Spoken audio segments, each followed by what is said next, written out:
E aí, vamos resolver a questão 26 da Unicamp 2025, hein?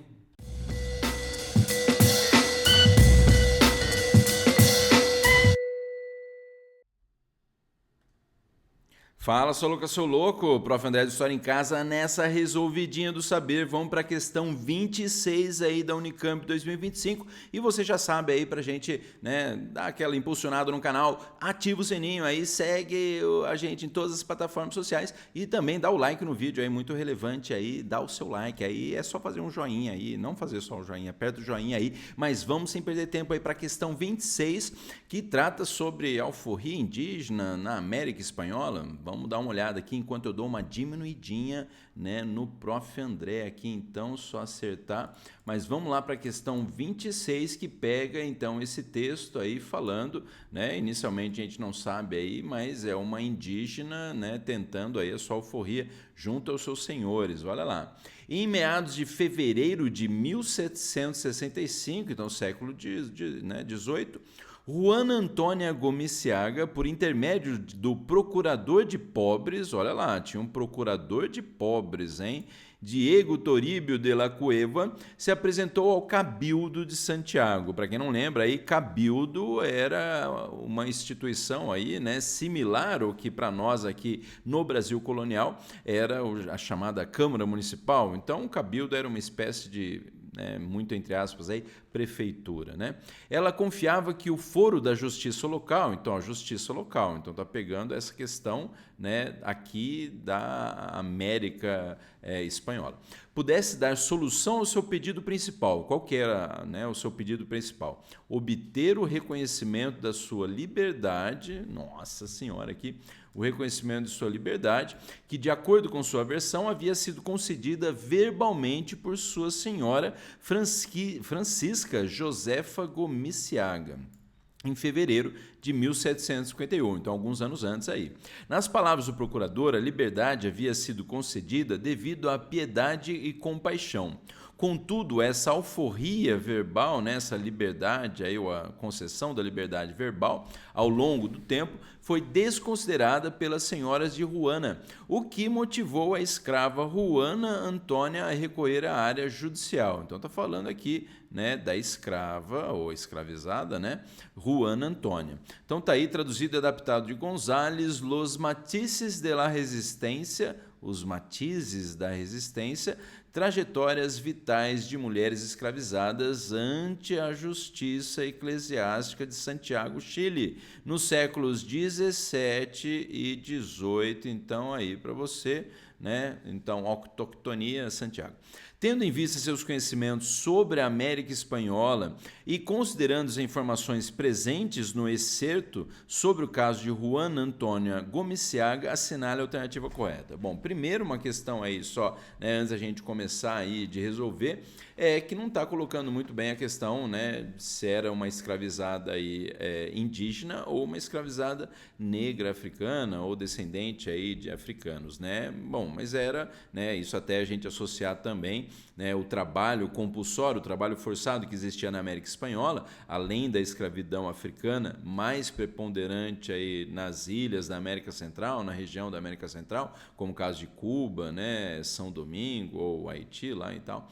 Mas nós temos aí a questão da utilização da mão de obra do indígena, não como escravizado, mas quase como que se fosse, né, através lá do que são as chamadas, né, a chamada mita, né, e a encomenda, né, a mita, que já era uma estrutura que existia lá de exploração da mão de obra dos camponeses no Império Inca, né, envolvendo o trabalho lá obrigatório temporário por sorteio, e a encomenda, que já envolve a dominação do Império Espanhol, né, da Espanha, sobre as regiões aqui na América colonial, em que um adelantado, um colono, recebia do Império Espanhol, né, um pedaço de terra para explorar, e um grupo de indígenas para explorar sua mão de obra, ao mesmo tempo aí promovendo sua catequização. Mas o que dá a entender aqui é que é escravizado, não deu a entender se era escravizado africano, né, é o descendente africano, ou escravizado, sei lá,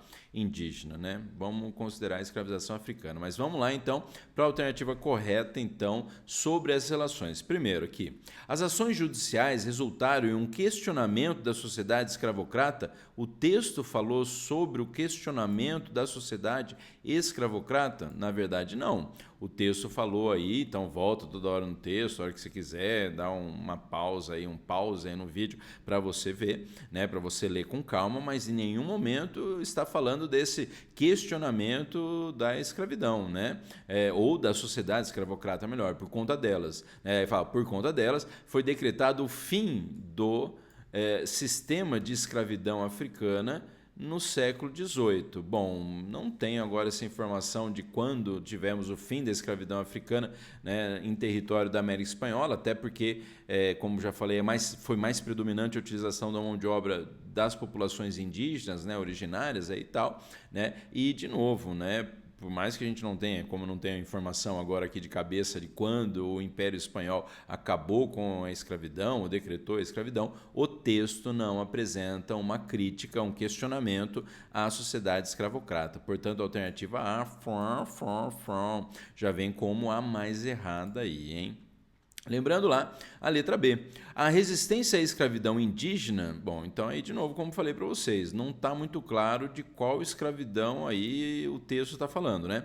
Mas a escravidão indígena era marcada pelo enfrentamento físico, então assim, de que, por mais que você considere, mas teve escravizado indígena, é claro, como falei assim, apesar de não ter a versão, digamos, oficial, né, da escravidão indígena, acho que dá para você falar que a exploração da mão de obra indígena, né, beirou ou era praticamente uma escravização, né?